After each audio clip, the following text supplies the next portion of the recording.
Caríssimos amados fiéis, nosso Senhor Jesus Cristo, estamos no primeiro domingo da Paixão, o tempo da Paixão. É o segundo domingo da Paixão, já é o domingo de Ramos, com o qual se inicia a Semana Santa.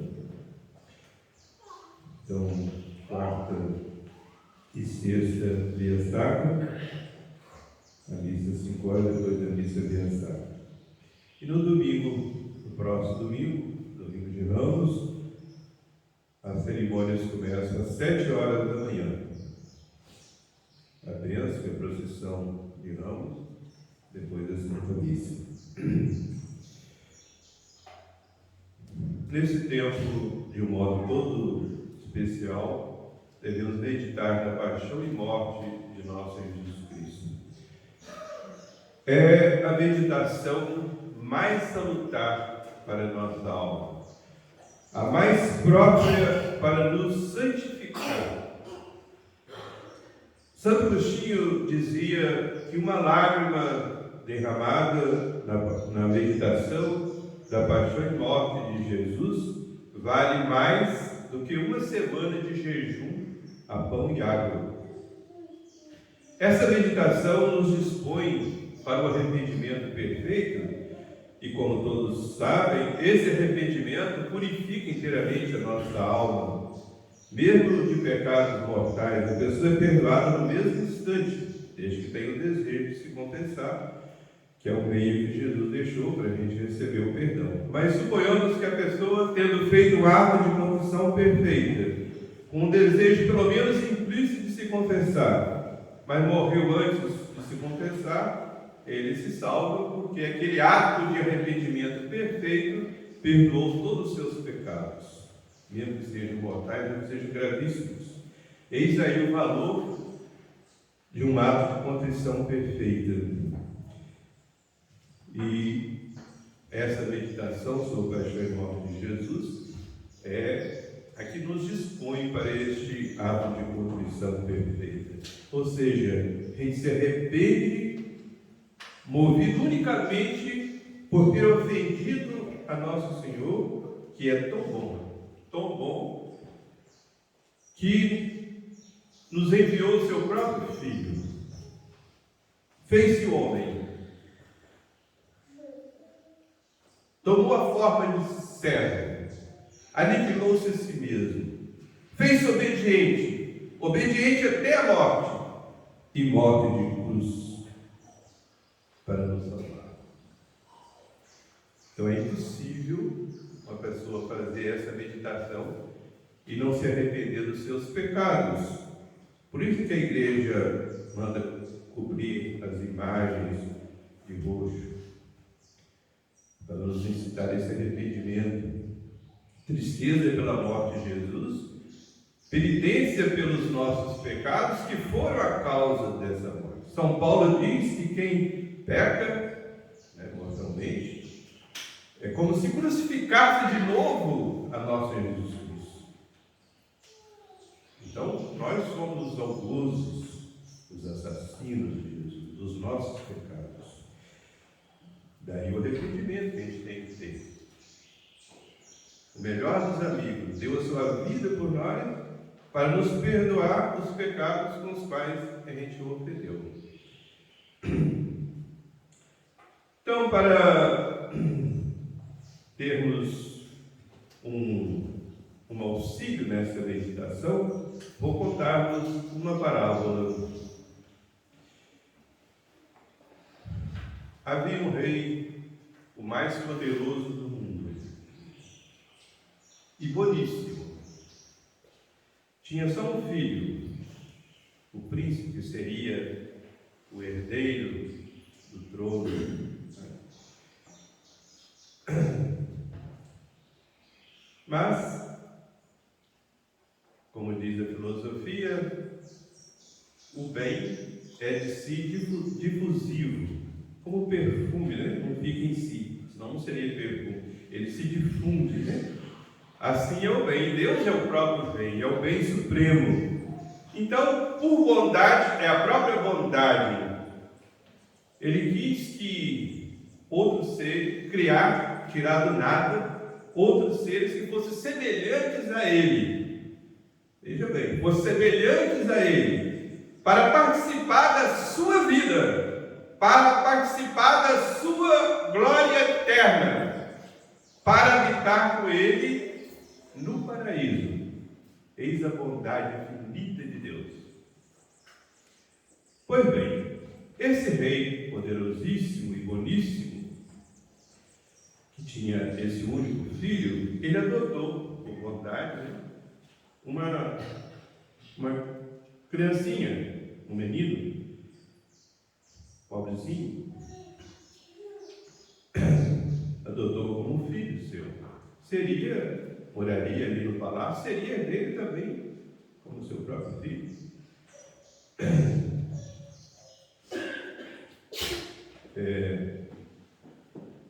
Como ele era órfão, arranjou uma criada, né, para cuidar daquela criança, daquele filho adotivo. Mas eis que um dia entraram no palácio do rei ladrões, assassinos, bandidos, né? E amordaçaram a criada, o Aão, enrolaram a criança num pano, né, sujo, e fugiram. Foram para uma terra bem distante, se embrenharam numa floresta e lá numa caverna deixaram presos a criada, a ama e a criança. O rei, no outro dia, deu falta do seu filhinho adotivo, logo mandou a polícia ir à procura do seu filho.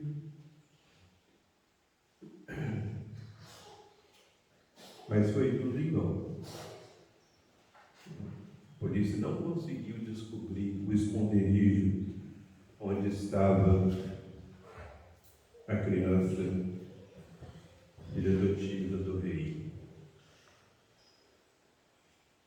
E aquela criança ali foi crescendo, chegou ao uso da razão, e a criada dizia para ele: olha, você é filho de um rei.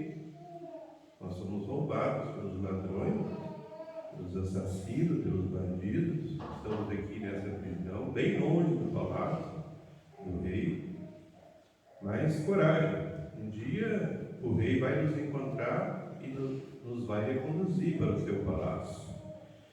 E aquilo dava força àquela criança, que ali, maltratada, né?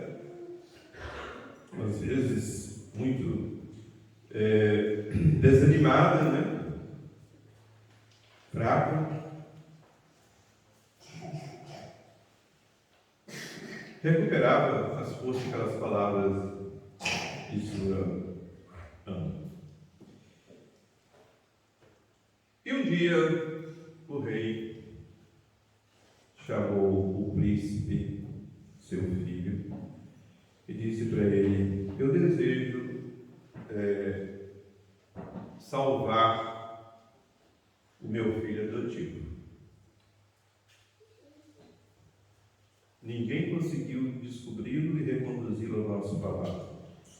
Então, você, meu filho, deixa as suas vestes de príncipe, reveste-te de andrajos, de mendigo, de escravo, e sai pelo mundo à procura de teu irmão, para reconduzi-lo ao nosso palácio. E assim o príncipe fez.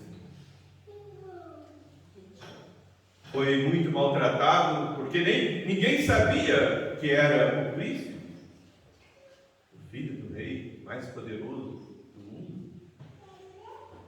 Então passou fome, passou frio, às vezes não tinha lugar para ficar, né? Passava a noite no templo,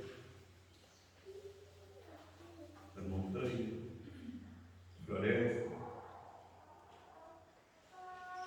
Depois de algum tempo, ele soube, né, que ladrões tinham roubado o filho adotivo do príncipe e estava numa determinada floresta, lá dentro de uma caverna, de uma prisão. E ele foi para lá, né? Entrou na floresta.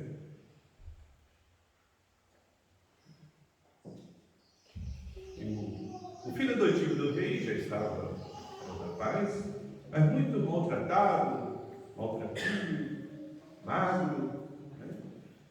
Todo coberto de feridas. Quando o príncipe o viu, ficou comovido, sentiu compaixão, seu coração ficou partido, e ele correu ao encontro dele, e o abraçou, e disse: meu irmão,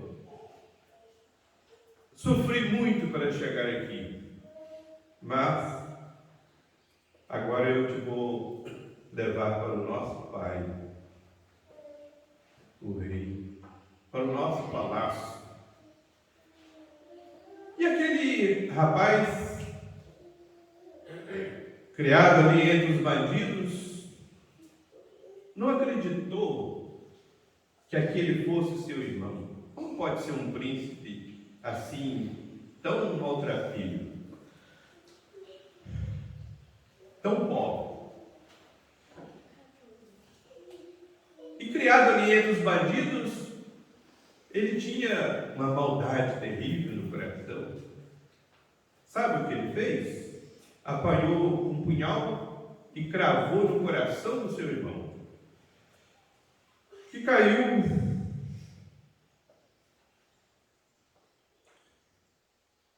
e ali vai estendido sobre o próprio sangue. Ele disse, foram as últimas palavras do príncipe: meu irmão, eu te perdoo, porque você não sabe o que você está fazendo. Nisso chegou a criada, viu aquela cena terrível, ainda pôde ouvir as últimas palavras do príncipe, ele estava morto, e disse para o assassino: o que você fez? Esse é o príncipe, é o filho do rei. Ele sofreu tanto para chegar aqui, para te conduzir a nosso pai, e você o matou. Mas ele te perdoou, eu ouvi ele te perdoando. Banhe-te nesse sangue e você vai ficar curado de todas as suas feridas. E o assassino, arrependido, banhou-se naquele sangue que ele mesmo derramara e ficou curado imediatamente de todas as suas feridas. E a criada disse para ele: agora há esperança da gente voltar para a casa do rei. E um dia conseguiram se livrar daqueles bandidos e voltaram para a casa do rei. O pai o recebeu, né? O perdoou, fez uma festa, porque aquele filho estava perdido e foi reencontrado. Caríssimos amados irmãos, é uma parábola, mas não é uma armação mentirosa para apenas comover. Não. É uma realidade muito mais comovente do que a própria parábola. Se não, vejamos. Aquele rei poderosíssimo é o próprio Deus, que só tem um filho, o Verbo, a segunda pessoa da Santíssima Trindade, igual ao Pai, igual ao Espírito Santo, eterno. E Deus, como é a própria bondade, criou o homem, fê-lo à sua imagem e semelhança, para que assim ele pudesse um dia ser herdeiro no céu. Mas vieram os ladrões, os demônios,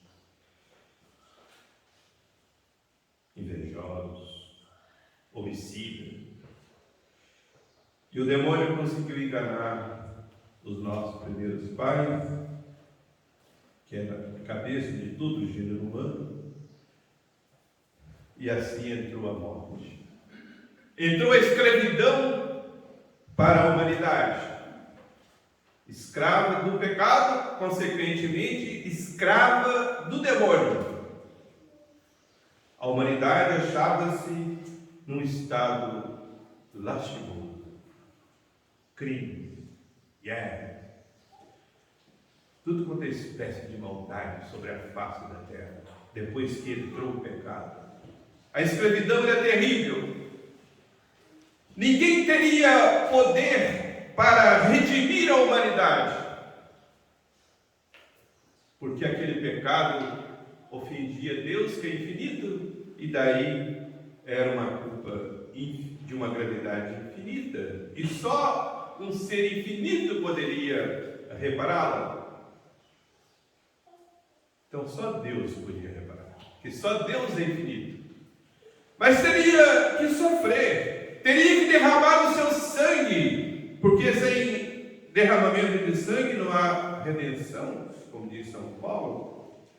Então, e assim havia determinado Deus, desde o Antigo Testamento, todos os sacrifícios eram feitos com derramamento de sangue, porque o sacrifício que ia salvar a humanidade seria feito também com derramamento de sangue. Mas Deus não pode sofrer, não pode morrer. Então, o Verbo, o Filho de Deus, se fez carne,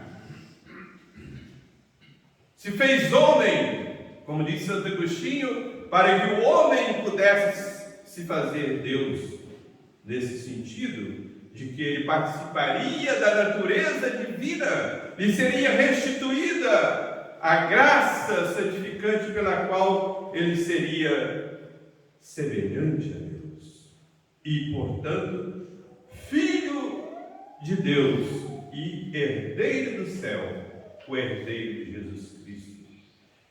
Então, o Filho de Deus aniquilou-se a si mesmo, fez-se carne, para poder sofrer e morrer por nós. Foi desprezado pelos homens. Ele criou o mundo, mas o mundo não o reconheceu, porque ele veio pobre, nasceu numa gruta, e os judeus esperavam um rei poderosíssimo. O Messias seria um rei que os libertasse do jugo dos romanos. Mas o reino de Jesus Cristo não é deste mundo, como ele vai dizer para Pilatos. Jesus, então, foi perseguido. E chegou ao ponto, como nós ouvimos no Evangelho de hoje, que os judeus disseram que ele estava possesso do demônio. Podia haver uma ofensa maior do que essa? Ele, o Filho de Deus, ser acusado, taxado de estar possesso do demônio, e Jesus, com toda a mansidão, disse: eu não estou possesso do demônio, eu honro a meu Pai, e vós o desonrais, me desonrai. E Jesus provou que ele era Deus. Antes que Abraão existisse, eu já existo. Quer dizer, ele estava dizendo que ele era Deus, era o Filho de Deus. Ele se fez homem justamente para poder sofrer e morrer por nós. Sofrer na alma e no corpo. lá no Jardim das Oliveiras, ele chegou a dizer: a minha alma está triste até a morte. Ele viu todos os nossos pecados, todos os nossos crimes. Ele era Deus. Ele suou sangue. Como fora predito pelos profetas no Antigo Testamento, ele vai ser preso, vai ser flagelado, coroado de espinhos, e vai ser como um verme. Vai perder toda a sua beleza. Tudo isso por nossa mão. E justamente, caríssimos e amados irmãos, nas vésperas da sua morte, justamente quando Jesus deixou o maior penhor do seu amor por nós, Ele mesmo, na Eucaristia, tendo amado os seus que estavam neste mundo, amou-os até o fim. Não só até o fim da sua vida, não só até o fim do mundo, mas até o extremo. Não podia fazer mais. Pois bem, na quinta-feira, antes da sua morte, na última ceia, instituiu a Eucaristia para ficar conosco, para nos ajudar a ir para o céu, para vencermos esse ladrão, esse inimigo que está sempre procurando nos prender e nos escravizar pelo pecado. Pois bem, nesse mesmo momento, nesse mesmo dia, à noite, Jesus foi preso. O prenderam. No momento ele queria abraçar os homens para dizer-lhes: eu quero ficar convosco para vos ajudar a ir para o céu. Eu deixei a minha igreja para, através dos sacramentos, o meu sangue purificar a vossa alma e fortalecê-la. Purificá-la pelo sacramento da confissão, fortalecê-la pela comunhão. E justamente os homens o prendem. Jesus é julgado, ele o inocente, falsos testemunhos contra ele, e é condenado.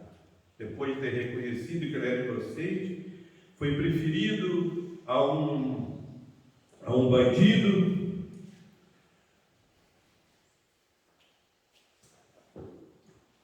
Barrabás estava preso. Barrabás foi solto e Jesus foi condenado. E condenado ao maior suplício, ao suplício da cruz. Aniquilou-se a si mesmo, tomou a forma de servo, fez-se obediente até a morte e morte de cruz. E entre dois ladrões, como que para significar, para indicar que ele era o maior deles, ele o inocente, o Filho de Deus. E na cruz, ele morreu por nós. Vede, caríssimos e amados irmãos, o que eu dizia no início, a realidade é muito mais comovente do que a parábola.